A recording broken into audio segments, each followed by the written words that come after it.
नमस्कार, टेढ़ी बात में आपका स्वागत है। हर बार की तरह इस बार भी हम आपको एक नई शख्सियत से रूबरू करवाने वाले हैं। ये एक बहुत बड़े कवि माने जाते हैं। साहित्य की दुनिया में इन्होंने बहुत नाम कमाया है। लोग इन्हें इनके नाम से कम और इनके तखल्लुस से ज़्यादा जानने लग गए हैं। मैं बात कर रहा हूँ धीरज गदेल साहब की, जो आज हमारे साथ मौजूद हैं। आइए इनसे बात करते हैं। धीरज गदेल जी, नमस्कार, हमारे स्टूडियो में आपका स्वागत है।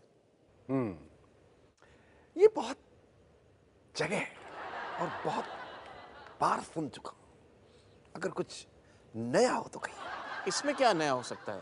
भाई जमाना नया हो सकता है, जनरेशन नई हो सकती है, शौक नया हो सकता है, कपड़े नए हो सकते हैं, ये नया हो सकता है, वो नया हो सकता है, आप नए हो सकते हैं, तो ये क्यों नया नहीं हो सकता? नहीं नहीं, ये तो पुराना हो गया ना। तो लॉन्ड्री में दे दीजिए, धुल जाएगा। चलिए, अब आप आए हैं तो आप ही कुछ नया बताएंगे। लगता है आप बड़ी मंद बुद्धि के हैं श्रीमान। अरे जब मैं ही नया नहीं रहा तो नया क्या खाक बताऊंगा। नहीं, मैंने सुना है कि कवि और उम्र का कोई ताल्लुक नहीं होता। सुनी बातों पर यकीन कौन करता है? और आपने सिर्फ सुना ही है, कवि बन के अनुभव तो नहीं किया। नहीं नहीं, कवि बनना तो किस्मत की बात है ना। हम जैसों की किस्मत कहाँ। किस्मत यानी नियति। किस्मत को दोष न दे श्रीमान, आप बहुत ही होशियार किस्म के आदमी हैं। आप जानते हैं कवियों को घर में ठिकाना नहीं मिलता। नहीं नहीं, ऐसी बात नहीं है। ये तो ऊपर वाले की देन होती है। तो क्या आप अपने आप की देन है श्रीमान? आप भी तो उसी की देन है। जी हाँ, लेकिन जरिया तो किसी किसी का होता है ना। हाँ भाई, कविता में भी किसी न किसी का जरिया होता है। अब आप खुद अपने सड़े थके दिमाग से सोच के बताइए कि बगैर जरिया यहाँ क्या है। ये आप कैसे कह सकते हैं कि मेरा दिमाग सड़ा थका है? श्रीमान, लिफाफा देखकर मजमून का पता चल जाता है। ये भी बहुत पुराना हो गया। तो धो डालिए, नया हो जाएगा।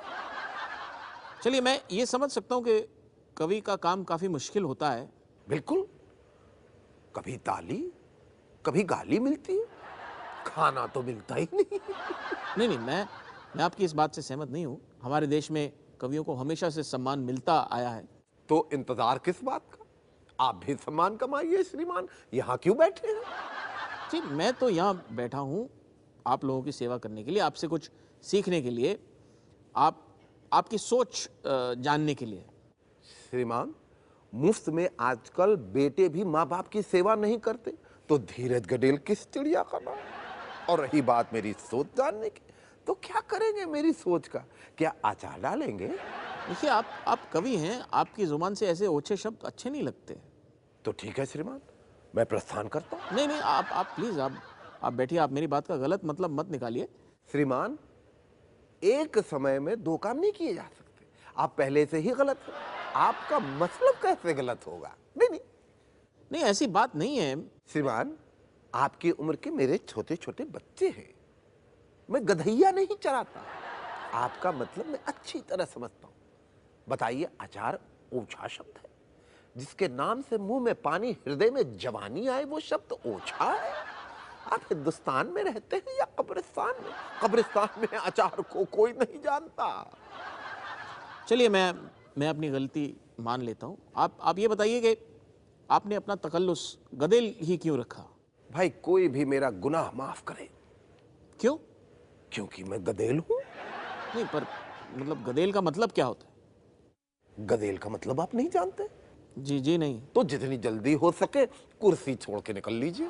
अरे नहीं, अब मालूम नहीं है तो बता दीजिए। बताने में क्या हर्ज है? क्यों श्रीमान, मुझ पे या मेरे स्वर्गीय बाप पे या मेरी औलाद पे आपका कोई कर्ज है?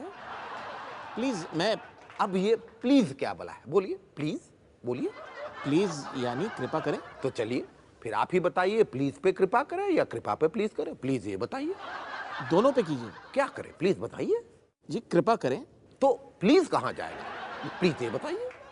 अच्छा, आप कुछ मत बताइए। आप सिर्फ ये बताइए कि गदेल का मतलब क्या होता है? ना समझ बच्चा। बच्चा? हाँ हाँ श्रीमान, भर लीजिए अपने भूसे वाले दिमाग में और थोड़ा सा परिवार में भी बांट दीजिएगा, और बचे तो शहद समझ के चाट लीजिएगा।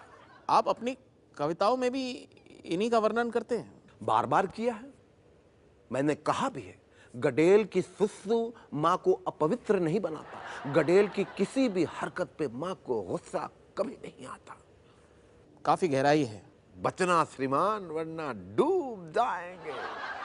चलिए इसी के साथ साथ कुछ और पंक्तियां भी सुना दीजिए। श्रीमान, अब मूड नहीं रहा। जी, तो हम आपके मूड पर थे। उम्मीद करता हूँ कि आपका मूड बन गया होगा। श्रीमान, हमारा मूड को चाय तो नहीं है जो अंगीठी पर रखी और बन गई। ये धीरज गडेल का मूड है। चलिए हम आपके मूड का ख्याल करते हुए और आगे बढ़ते हैं। मैं समझ सकता हूँ श्रीमान कि आप कितने मजबूर हैं। जी, आप तो हमसे ज़्यादा समझदार जो हैं। वो तो हम हैं ही। जी, वही तो मैंने कहा। यही तो मुश्किल है। आपने क्यों कहा नहीं, मैंने ऐसा क्या कह दिया? कि हम समझदार हैं? इसमें बुरा क्या है? बुरा ये है कि क्यों कहा। अरे अजीब मुश्किल है। ये जो मुश्किल है ना, आगे और भी आएगी। वो क्यों? हम क्यों का जवाब नहीं देते श्रीमान। आप क्यों का जवाब चाहे दे ना दे, हमारे सवालों का तो जवाब दें। बच्चों को जवाब देना हमारे पुरखों ने नहीं सिखाया। तो फिर आप यहाँ क्यों आए? अपनी खूबसूरत शक्ल दिखाने और आपकी बेहुदा सवाल सुनने। देखिए, ऐसे जवाब की आपसे उम्मीद नहीं थी। ऐसे सवालों को सुनने की हमारी आदत नहीं है। अरे हमने कोई गलत सवाल नहीं किया। तो कर लीजिए श्रीमान, जवाब भी ऐसे मिलेंगे कि छठी का दूध याद आ जाएगा। चलिए, अब ये बताइए, आपकी कविता से आपके परिवार वाले तो काफी खुश रहते होंगे। परिवार वाले साथ होंगे तब ना श्रीमान। मेरी कविता की खूबसूरती पे घर वालों की इस कदर बुरी नजर थी, इस कदर बुरी नजर थी कि मुझसे बर्दाश्त नहीं हुआ और मैंने घर छोड़ दिया। अरे ये तो वाकई बहुत बुरा हुआ। क्यों? नहीं, आप अपने परिवार से अलग जो हो गए। पर कविता तो साफ है। माफ कीजिए, ये बताइए आपकी उम्र कितनी होगी? श्रीमान, मैं कवि हूँ, मेरी उम्र ना पूछो। मैं 80 का हूँ, 16 का भी, अल्लाह का हूँ, भोला का भी, शबनम का हूँ, 16 का भी, भोली का हूँ, भोला का भी। वाह वाह, क्या बात है। दाल भात है, भूख लगे तो खा लीजिएगा। नहीं नहीं, मैं सीरियसली कह रहा हूँ कि वो 4 लाइनों में आपने बहुत बड़ी बात कह दी। श्रीमान, मैं छोटी बात के करीब नहीं जाता और अगर जाता भी हूँ तो बड़ी बात खींच लेती है। देखिए, आपसे पहले भी कई शायर और कवि आए और उन्होंने अपनी शायरी और कविताओं के द्वारा वो इनकलाब भी लाए। क्या आपने ऐसी कोई कोशिश की है? श्रीमान, 2 टूक में बात कहता हूँ, बुद्धिमान होंगे तो समझ लेंगे। इनकलाब अब फिर आएगा कहाँ से? ये नाम ही उठ चुका है दिलों के जहां से। वाह वाह, वाकई क्या बात है, क्या बात है, क्या बात है। वाह वाह। श्रीमान, इस तरह ज्यादा तालियां ना मारे वरना लोगों में आपके लिए नजरिया बदल जाएगा। कुछ भी हो धीरज गदेल साहब, ऐसे ही शब्दों का बाण जो है ना, इसकी जरूरत है हमको। तो ठीक है, शब्द मैं दे रहा हूं, बाण आप बना लीजिएगा। वैसे ना समझो कि महफिल में ये चला नहीं करते। बहुत अच्छी कोशिश की आपने और मैं मानता हूँ कि कोशिश करनी चाहिए। तो आप भी कोशिश कीजिए। हैं? मना किसने किया? श्रीमान, जल्द पता चल जाएगा कि आजकल के लोग कवि की कविता में कम, रवि की बबीता में ज्यादा मजा ले रहे हैं। देखिए, मैंने सुना है कि जहां ना पहुंचे रवि वहां पहुंचे कवि। श्रीमान, आपने सही सुना है। रवि मरने या मरजात को नहीं पहुंचता, मगर कवि दोनों जगह आसानी से पहुंच जाता है। मैं आपका मतलब नहीं समझा। हमारे कहने का मतलब समझने के लिए बुद्धि चाहिए और आपको देख के तो लगता है कि वो आपके पास दूर दूर तक नहीं। ये आप कैसे कह सकते हैं कि हमारे पास बुद्धि नहीं है? मैं दावे से और मुंह से कह सकता हूँ। देखिए, ये तो गलत है। तो श्रीमान सही कर लीजिए। अच्छा, आप ये बताइए कि आपने हाल में कोई कविता कही है? कविता तो कही थी श्रीमान, मगर मेरे बेटे की चाहने वाली सविता उसे बहन बना के उठा ले गई। देखिए, आपका जवाब बराबर नहीं है। श्रीमान, तोल के देख लीजिए। अरे धीरज गदेल साहब, आप ये बताइए कि कविता और सविता का क्या ताल्लुक है? देखिए, ताल्लुक हमारे गधे का नाम है। और रही बात सविता की, तो अगर सविता नहीं रहेगी तो कविता कैसे कही जाएगी? आप कवि हैं या? घास हूं, काट लो, भैंसों को खिला देना। अरे हाँ, मैं तो भूल ही गया था कि शहरों में लोगों के दिल इतने तंग होते हैं कि बेटा माँ बाप को नहीं रख सकता तो भैंसों का सवाल ही कहाँ उठता है। आप कुत्ते जरूर पाले जाते। देखिए, मेरा सवाल ये था कि आपने कोई कविता कही है कि नहीं अभी?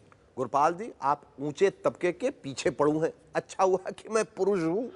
आपने कोई कविता कही है कि नहीं? श्रीमान, कल ही हवाला गांव में एक कविता कही थी कि नेताओं ने बवाल कर रखा। फोन पे फोन आ रहा। आपकी तारीफ में है? श्रीमान, नेता तो दो ही की तारीफ करते, एक अपनी और एक अपनी पार्टी की। तो फिर फोन किस लिए आ रहे हैं? क्या बताऊं किस लिए? अब चोर की दाढ़ी में तो तिनका ही होगा ना। चोर को चोर कहेंगे तो खुश तो नहीं होगा। हाँ, अलबत्ता धो धो के मारेगा जरूर, वो भी पैरों वाले। अरे आपने कविता में ऐसा क्या कह दिया, जरा हम भी सुनना चाहेंगे। श्रीमान जी, जरा नहीं अधिक सुनिए। आज झूठ और मक्कारी का बोलबाला है। आज झूठ और मक्कारी का बोलबाला है। आज हर नेता का दिल 25% सफेद और 75% काला है। यार, अब इस देश की तरक्की को नजर ना लगे। बफर्स, कहीं हवाला, कहीं चारा घोटाला है। कभी टोपी, कभी जूता, कभी चारा। न जाने इस देश का नेता और क्या क्या खाने वाला है। वाह वाह, वाह वाह, वाह वाह जी, वाह वाह, बहुत बहुत बहुत अच्छी पंक्तियाँ कहीं आपने, सोचने पर मजबूर कर दिया आपने। आपकी कविता हम फिर से सुनना चाहेंगे। अरे वाह वाह गुरपाल जी, आपको तो हजम हो रही है। अरे माफ़ कीजिए, मैं कोई नेता नहीं हूँ, मुझे तो हजम होगी। आप वो पंक्तियाँ ज़रा फिर से सुनाएं प्लीज़। आज झूठ और मक्कारी का बोलबाला है। आज हर नेता का दिल 25% सफेद और 75% काला है। यार, अब इस देश की तरक्की को नजर ना लगे। बफर, कहीं हवाला, कहीं चारा घोटाला है। कभी टोपी, कभी जूता, कभी चारा। न जाने इस देश का नेता और क्या क्या खाने वाला है। वाह वाह, वाह वाह, वाह वाह। वाह वाह जी, वाह वाह। अब मुझे यकीन होने लगा है कि आप में वो कवियों वाली बात है। बस कवियों वाली बात। श्रीमान, सुधर नहीं सकती आपकी जात। नहीं, आप वाकई में अब कवि लग रहे हैं। तो पहले क्या मैं कबाड़ी लग रहा था? नहीं नहीं जी, नहीं नहीं, थोड़ा तो लग रहा था ना। नहीं नहीं, बिल्कुल नहीं। नहीं, जरा। नहीं, मैंने कहा ना। नहीं नहीं, कहिए ना, अल्पसा। नहीं नहीं नहीं। तो फिर क्या इतनी देर से मुझे बच्चा समझ के खिला रहे थे श्रीमान? सवाल पे सवाल, सवाल पे सवाल, सवाल पे सवाल। जी हाँ, क्योंकि मेरा ख्याल है कि आप और हम सवाल और जवाब के लिए ही तो आमने सामने हुए हैं। आमने कौन, सामने कौन?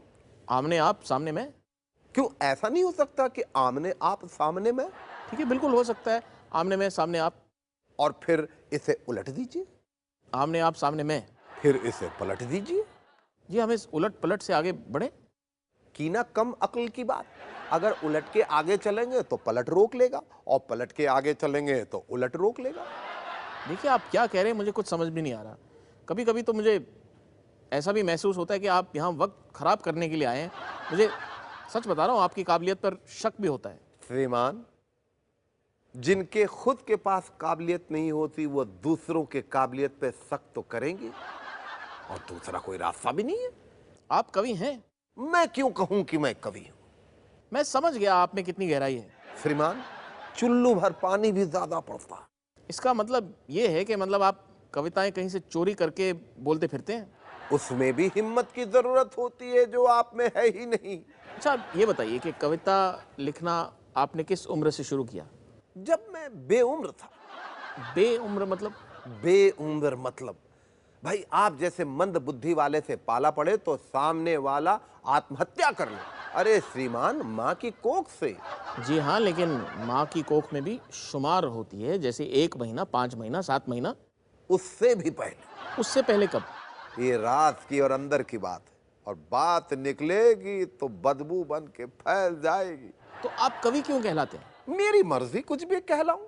कभी कहलाऊं, रवि कहलाऊं, अभी कहलाऊं, कभी कहलाऊं, जभी कहलाऊं, ना भी कहलाऊं। आप कौन होते हैं हमारे मामले में हस्तक्षेप करने वाले? देखिए, सच कह रहा हूँ, मैं आपसे परेशान हो चुका हूँ। अभी और भी होंगे। उफ, आप सीधा क्यों नहीं बोलते? भाई क्या करे, पैदाइश उल्टी है। तो उल्टा फिर चला भी कीजिए। पैर सीधे जो है मजबूरी है। कैसी मजबूरी है? पैर उल्टे जो नहीं है। आपको बुलाया किसने? आदमी ने। जानता हूँ। जानते तो जाहिलों वाला सवाल ना करते। अरे हद है, आपको मालूम भी आप क्या कह रहे हैं? जो पता होता वो हम कहते नहीं। आप अपनी उम्र तो देखिए। श्रीमान, उम्र देखने की नहीं, महसूस करने की होती है। आप में वो हुनर है ही नहीं। अब नहीं है तो मैं क्या करूं? डूब मरिए, फांसी लगा लीजिए, ट्रेन के नीचे लेट जाइए, बस से टकरा जाइए, मेरी बला से। आप जैसे 2-4 कवियों से मुलाकात हो गई ना, तो फिर और कोई चारा भी नहीं रहेगा।